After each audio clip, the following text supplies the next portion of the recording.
Ignacio Ramírez mi nombre, 100% oaxaqueño.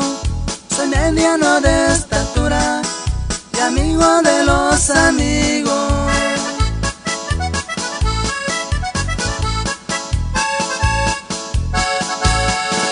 Donde quiera me conocen, tengo muchas amistades. En las buenas y en las malas me las he sabido jugar.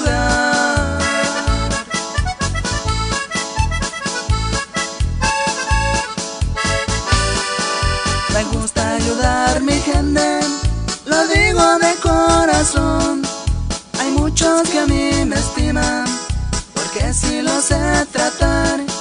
Con mi trabajo he ganado el respeto de mi gente.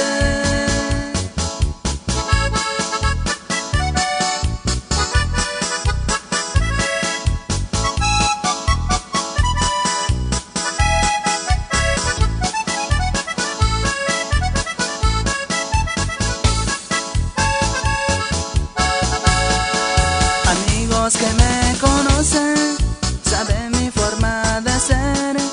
Yo no me creo de valiente ni presumo de cabrón.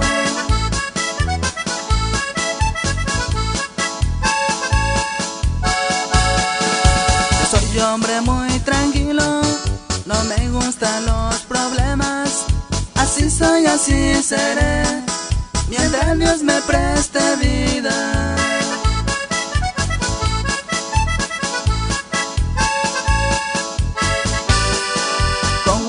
Yo me retiro, pero pronto volveré. Cuando quiera visitarme, ya sabe dónde encontrarme. Aquí tiene a un amigo, por si algo puede ayudar.